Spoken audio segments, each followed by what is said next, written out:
Je te présente Ella, l'héroïne de mon roman L'amour minimaliste. Ella est une héroïne forte et résiliente. C'est une femme qui, malgré la douleur du deuil, choisit de ne pas se laisser submerger. Elle transforme sa souffrance en force et elle illustre ainsi un puissant parcours de résilience. Ella est dépressive.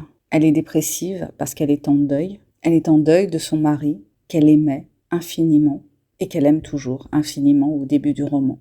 L'idée de ce roman, c'est donner de l'espoir et montrer qu'il est possible de se relever après ce genre de souffrance. J'ai décidé d'utiliser la course à pied comme métaphore de la reconstruction d'Ella.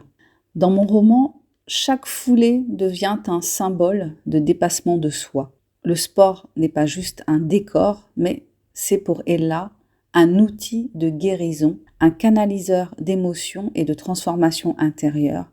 Mais c'est aussi, et là c'est peut-être le côté négatif, c'est une façon de remplacer une souffrance par une autre. Elle remplace la souffrance psychologique par une souffrance physique qui vise à lui faire oublier sa souffrance psychologique. Donc, c'est à la fois un outil de guérison parce que ça l'aide à dépasser sa détresse, mais en même temps, cet outil a un aspect négatif. Ma romance, elle naît au cœur de la douleur éprouvée par Ella. C'est pas un conte de fées artificiel parce que au début du roman, Ella, elle est extrêmement vulnérable. Elle est dans le doute, dans la peur de recommencer à vivre, de recommencer à aimer.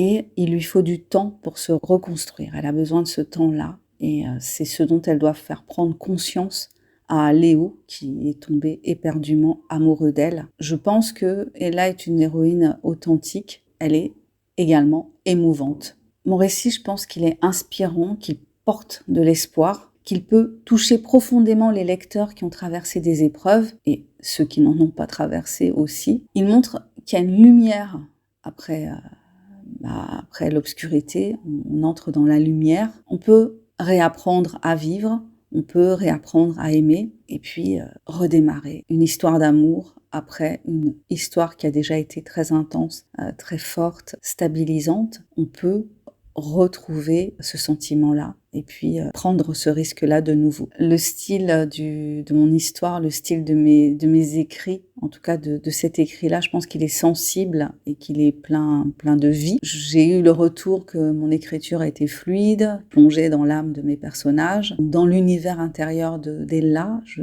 J'essaye de me coller à ce qu'elle peut ressentir et de faire passer ce qu'elle ressent, ses émotions au plus proche. J'espère que ces émotions sont palpables et que le lecteur est immergé dans les émotions d'Ella. Voilà, écoutez, si vous avez envie de découvrir L'amour minimaliste, ma romance, il est sur la plateforme Amazon en version papier et en version numérique. Si vous souhaitez une dédicace, n'hésitez pas à me contacter, je me ferai un plaisir de vous envoyer un exemplaire dédicacé. Je vous remercie de votre attention et puis je vous souhaite une super journée. Prenez soin de vous, prenez soin de votre mental. Lisez L'amour minimaliste, vous allez voir, c'est une lecture feel good. On va parler français, c'est une lecture qui fait du bien. J'aime les romances parce qu'elles finissent bien et ça fait du bien aussi de lire des livres qui se terminent. On sait comment ça va se terminer, on ne sait pas comment l'auteur va nous amener à cette fin, mais on sait que ça va se terminer d'une belle façon. Et ça fait du bien à notre cerveau, ça lui permet de sécréter des hormones de bien-être.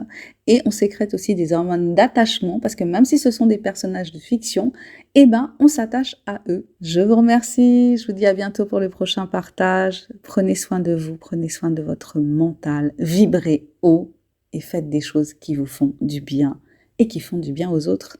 Bye bye!